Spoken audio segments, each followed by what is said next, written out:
الحمد لله رب العالمين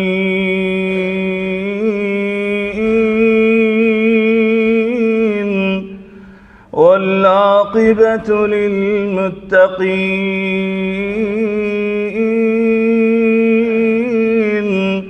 والصلاة والسلام على سيد المرسلين وعلى آله وصحبه أجمعين سبحانك لا علم لنا إلا ما علمتنا إنك أنت العليم الحكيم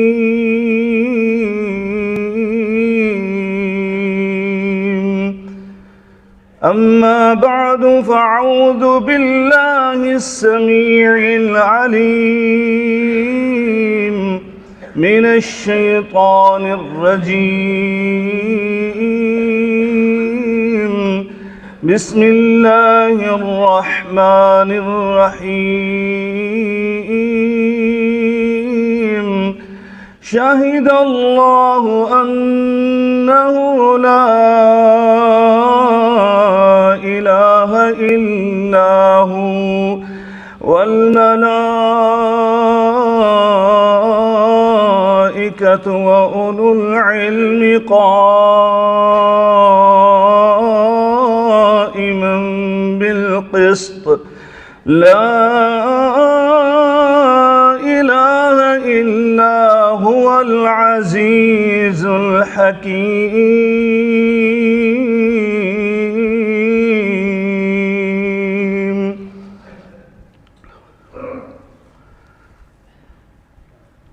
اللہ رب العالمین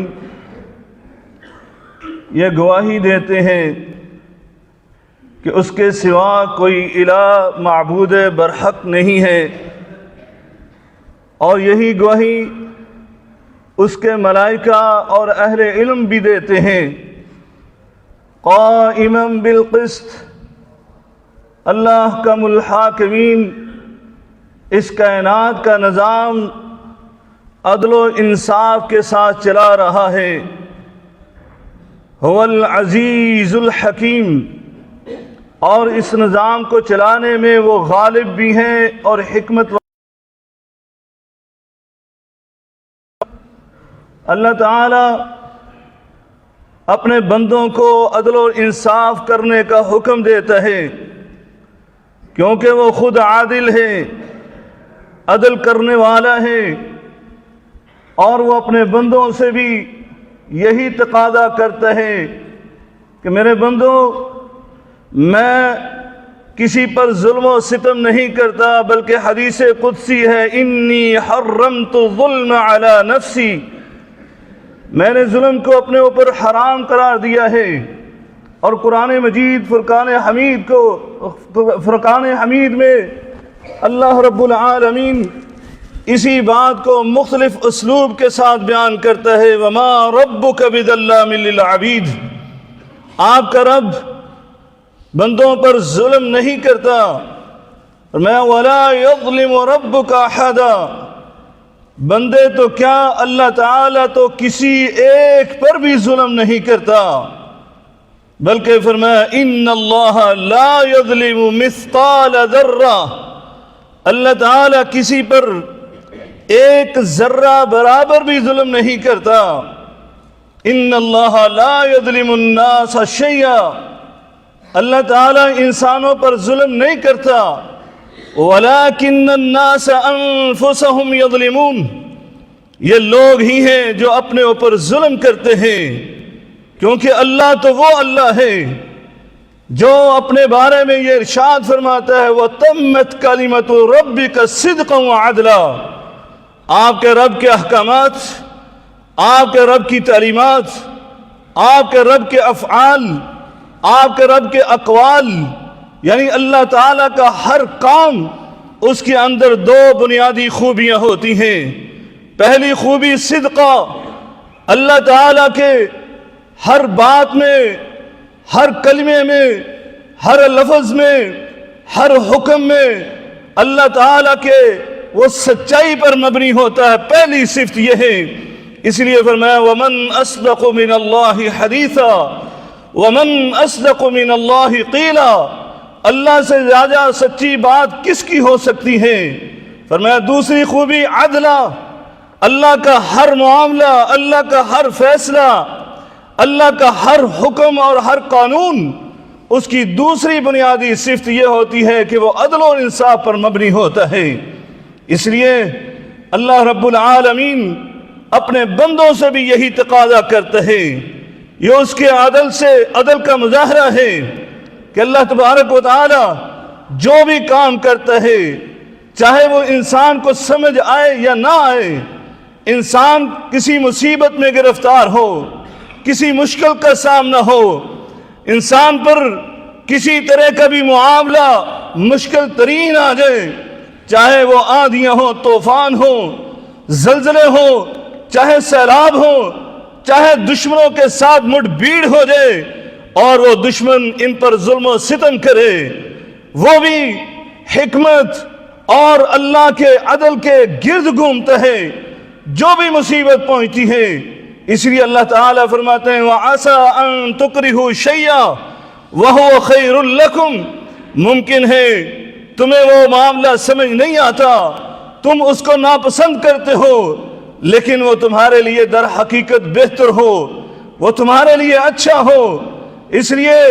اللہ رب العالمین کا ہر معاملہ وہ عدل و انصاف پر مبنی ہے۔ اللہ تعالیٰ چاہتے ہیں کہ جس طرح وہ عادل ہیں، وہ منصف ہے، اور وہ جس طرح اپنی مخلوقات میں جو بھی فیصلہ کرتا ہے عدل و انصاف کے ساتھ کرتا ہے، اسی طرح اس کے بندے بھی جو ہیں وہ عدل و انصاف کے ساتھ معاملات کریں، کیونکہ اللہ کی یہ جو صفت ہم نے بیان کی ہے، وہ اللہ تبارک و تعالیٰ یہ چاہتا ہے کہ یہ بندے اس پر ایسا یقین محکم رکھیں کہ ان کا اللہ کسی پر ظلم نہیں کرتا ہے، وہ عادل اور منصف ہے۔ دوستو اور بھائیو، ہمارا یہ ایمان ہونا چاہیے، یقین ہونا چاہیے، یہ عقیدہ اور نظریہ ہونا چاہیے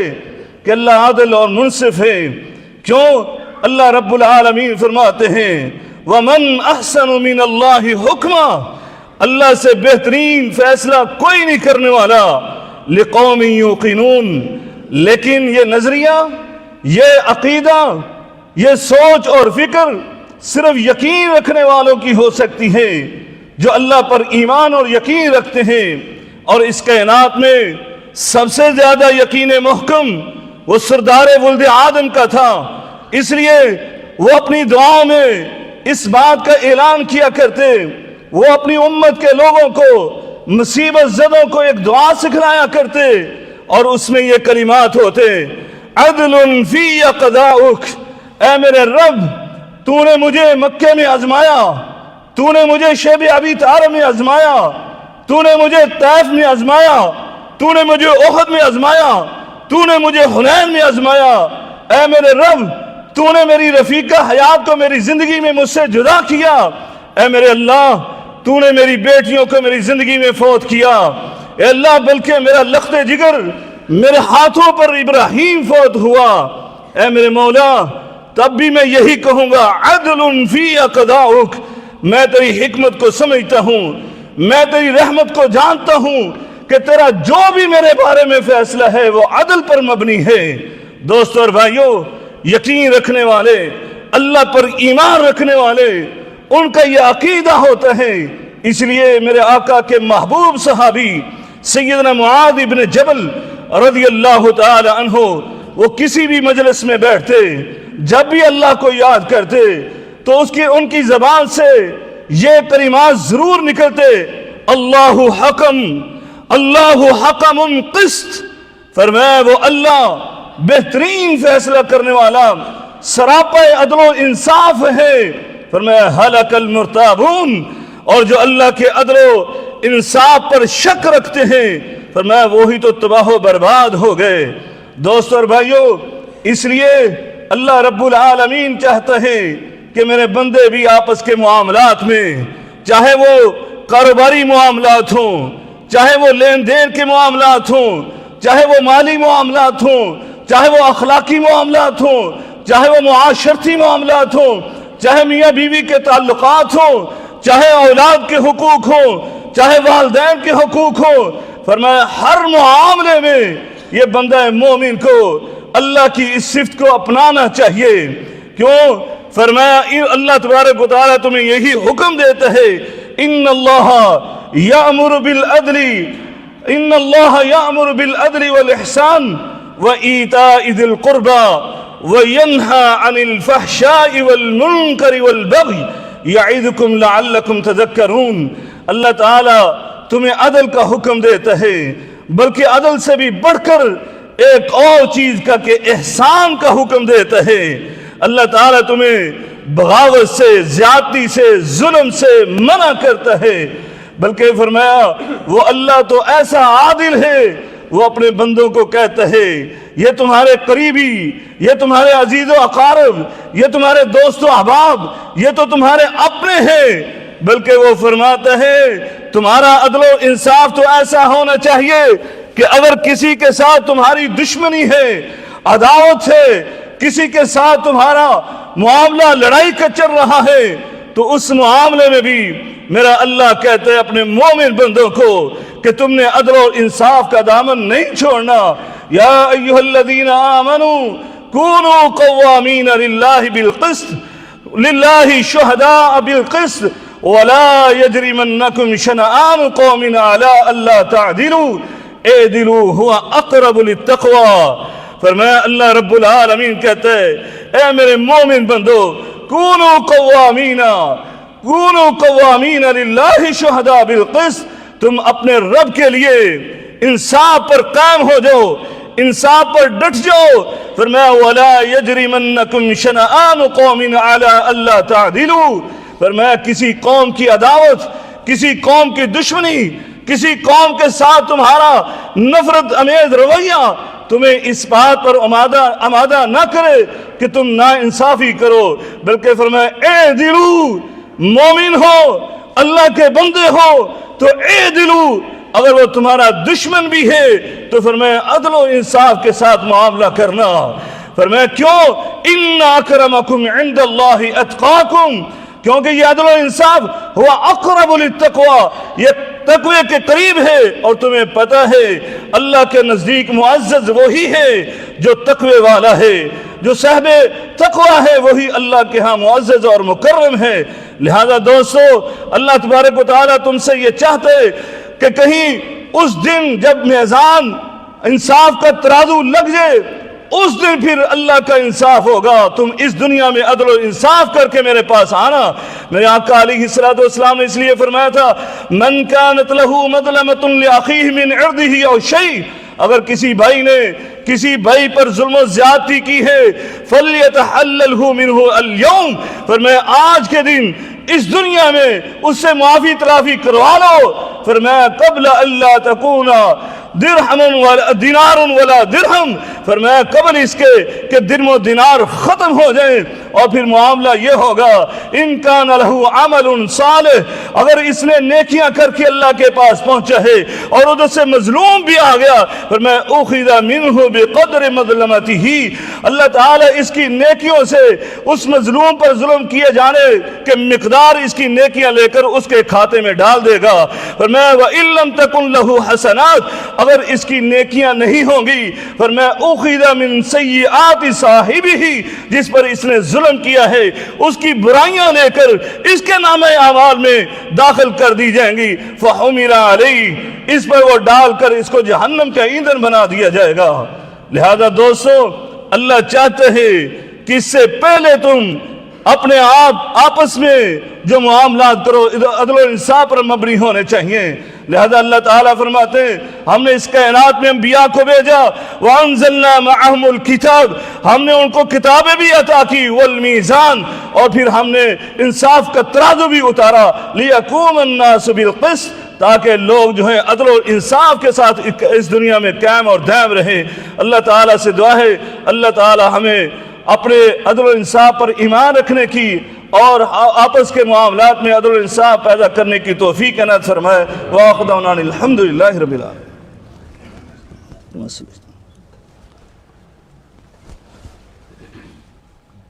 ان الحمد للہ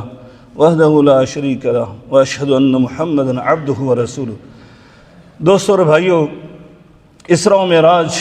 نبی کریم صلی اللہ علیہ وسلم کے عظیم معجزات میں سے عظیم معجزہ ہے، اور اس کی تاریخ کے بارے میں علماء کے اندر بہت زیادہ اختلاف پایا جاتا ہے۔ اگرچہ جمہور علماء کا موقف یہی ہے کہ اسی رجب کے مہینے میں 27 رجب کو نبی کریم صلی اللہ علیہ وسلم کو یہ عظیم معجزہ عطا کیا گیا، لیکن اس کے بارے میں جو ہمارے معاشرے میں بدعت و خرافات وہ پیدا ہو گئی ہیں، اور اس کے لیے خصوصی اہتمام کیا جاتا ہے، اس رات کو عبادت کی جاتی ہے، اگلے دن روزہ رکھا جاتا ہے، اس کا شریعت کے اندر کوئی ثبوت نہیں ہے۔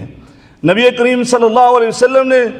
نہ کوئی جشن منایا اور نہ ہی اس کے لیے اہتمام کے ساتھ کوئی عبادت کی، اور نہ ہی صحابہ کرام نے کی ہے۔ لہذا مسلمانوں کے لیے وہی بات کافی ہے جو صحابہ کرام کے لیے کافی تھی، اور وہ ہے سنت کی اتباع،